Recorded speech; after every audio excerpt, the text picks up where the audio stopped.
Hello नमस्कार to everyone, welcome to Knowledge Central. मेरा नाम है दीपक सिंह राजपूत। वीडियो में बात करेंगे हाल ही में वीरदास की पोएम को लेकर जो कंट्रोवर्सी थी, उस पूरे मामले में कहानी ने एक नया मोड़ ले लिया है। यूएस ने हाल ही में एक कदम उठाया है जिसका इम्पैक्ट डायरेक्टली इंडिया पर और इंडियंस पर पड़ेगा। सोशली भी, पॉलिटिकली भी, इकोनॉमिकली भी, ग्लोबली, हर तरह से डायरेक्टली इंडिया पर उसका इम्पैक्ट होगा। तो जानेंगे यूएस ने ऐसा क्या किया है। उससे पहले वीडियो को लाइक करें, चैनल को सब्सक्राइब करें और ज़्यादा से ज़्यादा शेयर करें। हाल ही में यूएस के डिपार्टमेंट ऑफ स्टेट ने एक ट्रैवल एडवाइजरी जारी की है। ट्रैवल एडवाइजरी किस लिए, इन शॉर्ट आपको बता दूं, हर देश जारी करता है अपने देश के सिटीजन्स के लिए कि जब वहाँ के सिटीजन्स, वहाँ के नागरिक किसी दूसरे देश में ट्रैवल कर रहे हैं, वहाँ जा रहे हैं किसी भी काम से, चाहे एज अ टूरिस्ट और चाहे किसी बिजनेस पर्पस से, तो वहाँ को लेकर कुछ एडवाइजरीज़ कि कौन से डूज़ एंड डोंट्स हैं, किन चीज़ों को लेकर सावधान रहना है, क्या प्रिकॉशंस लेने हैं, वगैरह वगैरह। तो वैसे ही यूएस ने भी अपने सिटीजन्स के लिए एक ट्रैवल एडवाइजरी जारी की है इंडिया के लिए, और उसमें पहली बार फ्लैग किया है रेप्स को। और इसके अलावा जम्मू कश्मीर और भी कुछ चीज़ें हैं, लेकिन मोस्ट इंटरेस्टिंग पार्ट इसमें क्या है, रेप। क्यों? क्योंकि आज से पहले इंडिया को लेकर ऐसा कोई ट्रैवल एडवाइजरी, ऐसा कोई प्रिकॉशन यूएस ने अपने सिटीजन्स को पहले कभी नहीं दिया।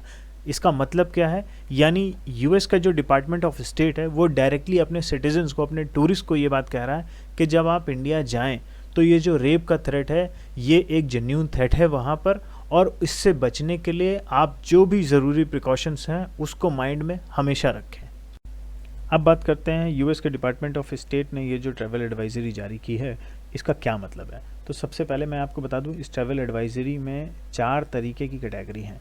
देशों को यूएस ने इन 4 कैटेगरीज में डिवाइड किया है। सबसे पहली कैटेगरी में जो है वो है एक्सरसाइज नॉर्मल प्रिकॉशन, यानी जैसे फ्रांस है, ब्रिटेन है, कनाडा है। अगर इन देशों में जाना है तो कोई प्रॉब्लम नहीं है, आप इजीली जा सकते हैं, आप एकदम बेफिक्र होकर इन देशों में ट्रैवल कर सकते हैं। दूसरी कैटेगरी एक्सरसाइज इंक्रीज्ड कॉशन, यानी अमेरिका अपने सिटीजन से कहता है कि अगर आप ऐसे देश जा रहे हैं जो सेकंड कैटेगरी में फॉल करता है, तो यानी आपको थोड़ा सा प्रिकॉशंस लेने पड़ेंगे, थोड़ा कॉशियस होके जाना पड़ेगा, अपने आसपास की चीज़ों पर नज़र रखनी पड़ेगी, आपके आसपास लोग कैसे हैं, इन चीज़ों को थोड़ा मॉनिटर करना पड़ेगा।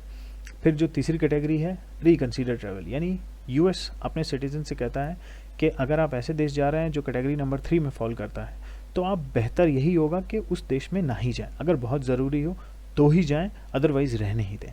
और जो चौथी कैटेगरी है डू नॉट ट्रैवल, यानी ये ऐसी कंट्रीज़ हैं जैसे सीरिया है फॉर एग्जांपल, साउथ सूडान है, तो यानी ऐसी जगहों पर कि जहाँ वॉर लाइक कोई सिनेरियो है या कुछ और सिविल वॉर जैसा कोई सीन अगर उस कंट्री में हो रखा है, तो ये उन देशों के लिए।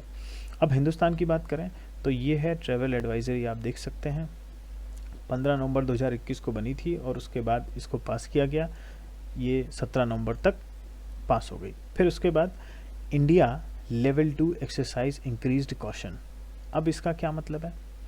इसका मतलब ये है कि यूएस जो है अपने सिटीजन से कह रहा है कि आप कुछ चीज़ों का ध्यान रखेंगे। किन चीज़ों का ध्यान रखेंगे? जब आप स्टेट ऑफ जम्मू कश्मीर में ट्रैवल कर रहे हों, यानी इन जगहों पर। क्यों? क्योंकि ये जो वॉर लाइक सिनेरियो बन रहा है, इन चीज़ों को लेकर।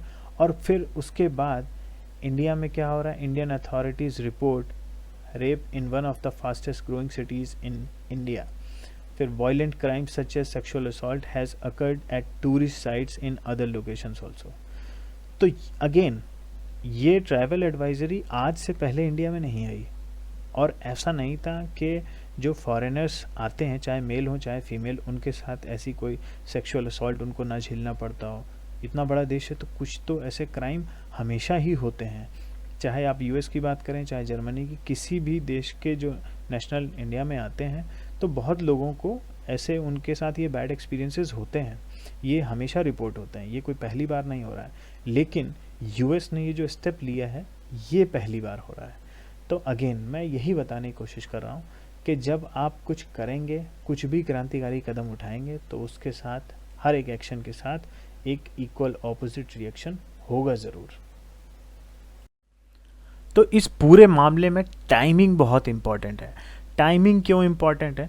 क्योंकि वीरदास का वीडियो रिलीज़ हुआ है 15 नवंबर 2021 को, और उसके कुछ टाइम के बाद यानी 17 नवंबर 2021 को यूएस के डिपार्टमेंट ऑफ स्टेट ने ये एडवाइजरी जारी की है। तो इसमें बहुत ही क्रूशियल रोल है टाइमिंग का, यानी उस पोएम के जस्ट 2 दिन के बाद ही यूएस को जो है ये थ्रेट फील हो गया कि अभी तक इंडिया में रेप को लेकर कोई प्रॉब्लम नहीं थी, कोई इशू नहीं थी, लेकिन अब अचानक से 2 दिन के अंदर उनको ये रियलाइज़ हो गया कि नहीं, इंडिया में जो है ना रेप्स को लेकर फॉरेनर्स को स्पेशली बहुत ज़्यादा थ्रेट है। अब सवाल ये कि क्या ये दोनों इवेंट्स जो हैं ये आपस में रिलेटेड है, यानी वीरदास का पोएम रिसाइट करना और यूएस का अपने सिटीजन्स को ऐसी रेप की और दूसरी ये जो एडवाइजरी है ये जारी करना, क्या ये दोनों रिलेटेड हैं आपस में?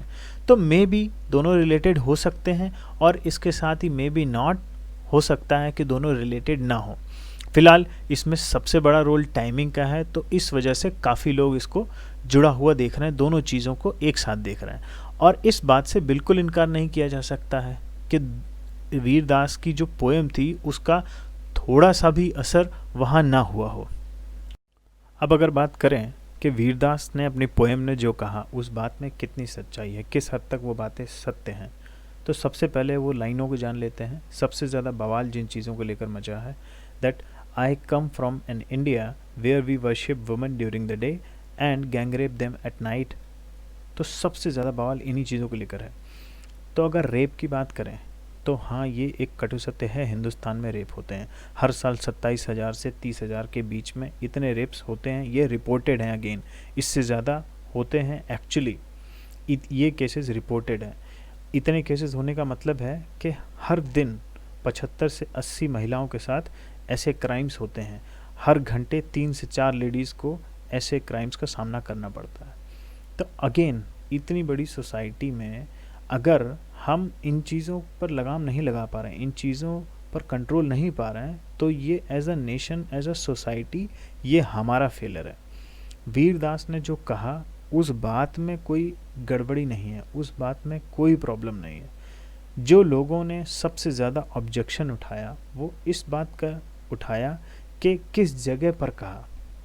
अपने घर में ना कहकर दूसरे के घर में कहने का नतीजा क्या होता है, ये हमने देखा। अब आप इस बात से इत्तेफाक रख सकते हैं कि हाँ, उनके कहने की वजह से ही यूएस में इतना बड़ा एक्शन लिया गया कि इंडिया को जो है ट्रैवल एडवाइजरी इंडिया के लिए उसमें रेप जैसा टर्म यूज़ किया कि इंडिया में रेप जो है एक जेन्युइन थ्रेट है।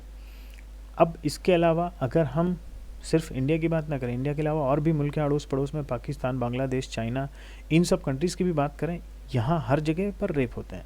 बट यूएस ने किसी भी कंट्री के लिए अभी तक रेप शब्द का इस्तेमाल नहीं किया है, केवल इंडिया के लिए किया। इसका मतलब कुछ खास है। अब खास क्या है, ये वीरदास ने जो वहाँ किया ये खास था। तो सबसे बड़ी प्रॉब्लम, मैं अगेन यही सबको समझाने की कोशिश कर रहा हूँ कि सबसे बड़ी प्रॉब्लम क्या है कि आप क्या कहते हैं वो मायने नहीं रखता। बहुत लोग कह रहे हैं कि जो कहा, सच को लोग डाइजेस्ट नहीं कर पा रहे हैं। ये मैं मानता हूँ कि truth is not easy to digest, लेकिन सच को कहने का, शब्दों के प्रयोग का एक तरीका होता है। अगर आप उस तरीके को फॉलो नहीं करेंगे तो जाहिर सी बात है नुकसान उठाना पड़ेगा। अब इंडिया के लिए अगर कोई इंडिया को डिमीन करेगा, इंडिया के साथ अगर कुछ प्रॉब्लम होगी तो उसमें इंडिया का लॉस है, and that India includes me, you and Vir Das also, everyone. हर कोई जो हिंदुस्तान से जिसका संबंध है, हिंदुस्तान से जिसको लगाव है, हर आदमी का ये लॉस है। तो अगेन हमें इन चीज़ों को थोड़ा ठंडे दिमाग से सोचना पड़े। बहुत ज़्यादा हम टची नहीं हो सकते कि कैसे किसी ने हमारे कंट्री को लेकर या इन चीज़ों को लेकर सवाल उठा दिया, और आप इतना ज़्यादा रिलैक्स भी नहीं हो सकते कि भैया ये तो कॉमेडी है, ये तो सच है। अगर आप बर्दाश्त नहीं कर पा रहे हैं तो आपके साथ प्रॉब्लम है। तो मैं साफ शब्दों में कहूँ कि अगर आप अपने हिंदुस्तान का सम्मान वो नहीं ढूंढ सकते, उसकी बेइज्जती अगर आप समझ नहीं सकते, तो इसमें जाहिर सी बात है आपका ज़्यादा नुकसान है। अब बात करें अगर इंडिया में रेप्स के स्टेटस की, हर साल कितने रेप्स होते हैं हिंदुस्तान में अलग अलग स्टेट्स में, यूनियन टेरिटरीज़ में, तो ये इस समय सामने एनसीआरबी की वेबसाइट है, इस पर ये ऑफिशियल डेटा है, तो वो डेटा ही हम अभी रिफ़र करेंगे। तो ये एक रिपोर्ट है, women's and girls victims of rapes under different age group 2020, यानी पिछले साल की ये रिपोर्ट है और ये है सामने वो डेटा जिसके थ्रू हम इसको एनालाइज कर सकते हैं। तो अगेन ये जो नंबर्स हम देखने जा रहे हैं ये नंबर्स कोई एक्चुअल फिगर नहीं है, these are just the reported case. इससे भी ज़्यादा एस्टिमेटेड केस हैं। बहुत सारे ग्रुप्स का, प्राइवेट ग्रुप्स का, इवन गवर्नमेंट का भी यही कहना है कि बहुत सारे रेप्स ऐसे हैं, बहुत सारे मोलेस्टेशन के केसेस ऐसे हैं जो रिपोर्ट ही नहीं होते, जो पुलिस स्टेशन तक आकर जिनके खिलाफ एफआईआर नहीं करवाई जाती। क्यों? क्योंकि हमारी सोसाइटी ऐसी है कि जिसके साथ रेप होता है या जिसके साथ किसी भी महिला के साथ कोई भी हरासमेंट का केस होता है, हमारी सोसाइटी पूरा ब्लेम उस महिला पर ही अल्टीमेटली डाल देती है। उसी को सबसे ज़्यादा ज़िल्लत झेलनी पड़ती है, नुकसान उसी का होता है, उस पूरे टाइम के दौरान भी और उसके बाद भी। क्यों? क्योंकि उसी को जाना पड़ेगा कोर्ट, उसी को अपनी लड़ाई लड़नी पड़ेगी और वो कोर्ट में भी लड़ेगी, उसके बाद सोसाइटी में भी।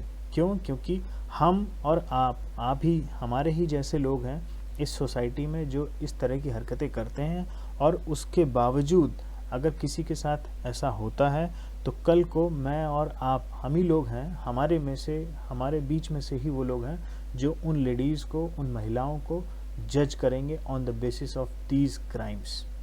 खैर, अभी अगर नंबर की बात करें तो ये सामने स्टेट्स का डेटा है और ये डेटा बता रहा है कि 26,830 ये टोटल रेप्स जो हैं इंडिया में हुए थे ऑफ डिफरेंट एज ग्रुप्स, यानी अलग अलग एज ग्रुप की महिलाएं, जिसमें आप देख सकते हैं ये 18 साल से कम की बच्चियों के लिए और उसके बाद 18 साल से ऊपर की।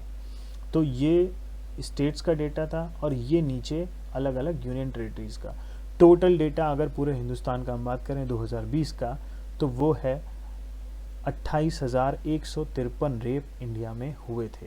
Again this is just number और ये एक्चुअल से बहुत कम माना जाता है। अब इसमें ओवरऑल किसकी फॉल्ट है?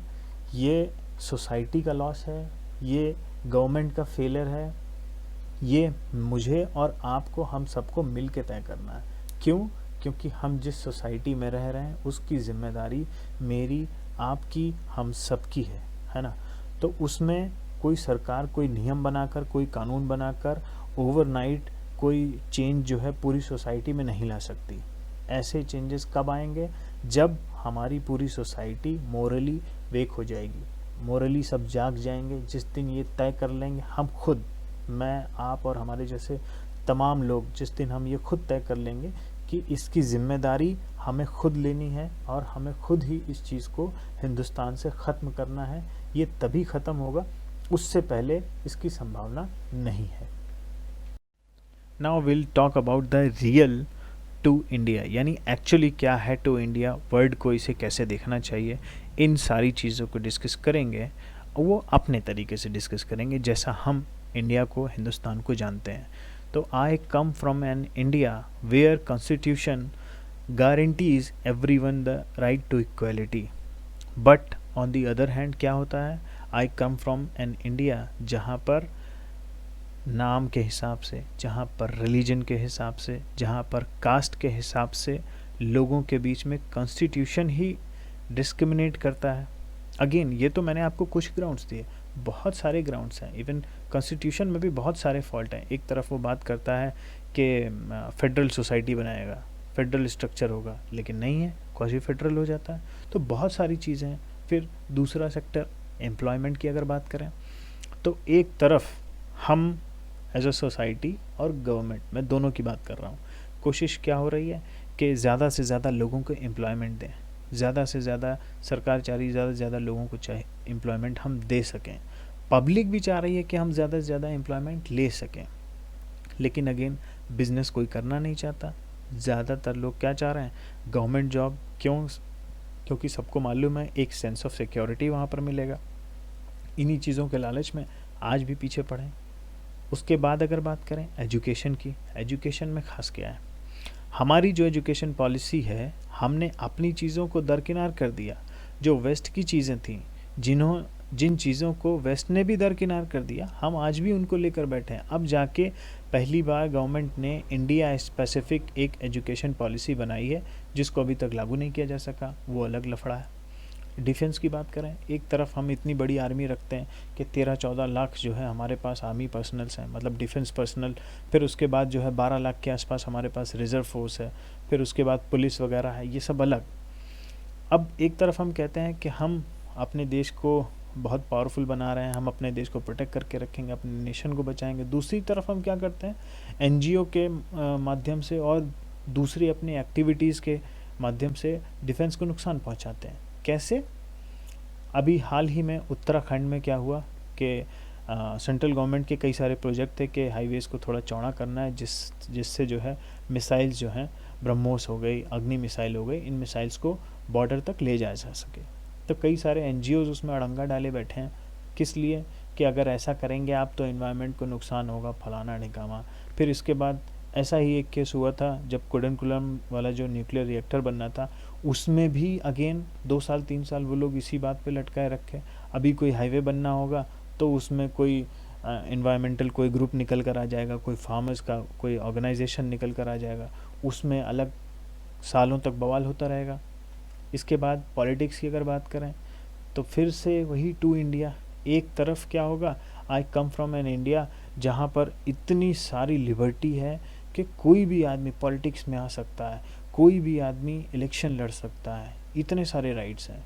फिर उसके बाद अगर अदर इंडिया की बात करें तो क्या होगा, अगर मैं और आप कोई नॉर्मल आदमी चाहे कि मैं इलेक्शन में पार्टिसिपेट कर लूँ, तो किसी नॉर्मल आदमी के लिए वो उस इलेक्शन का खर्चा उठाना वही मुश्किल है, बाकी चीज़ें तो छोड़ दीजिए। खैर, इसके अलावा सोसाइटी अगर बात करें तो again to India two faces. कैसे? I come from an India where society talk about liberalism, where talk about society talks about the gender equality and so many issues.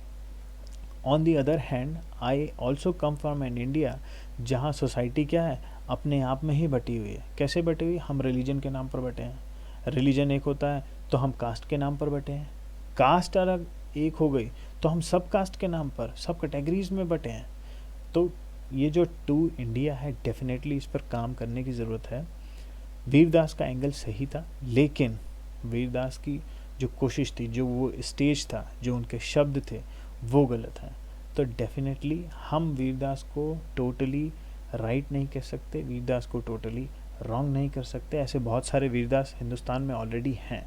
So we just need to look into ourselves कि हम as a society, हम as a nation क्या बनना चाहते हैं और कहाँ हम जा रहे हैं। So this was it. Thanks for watching. Do share the video.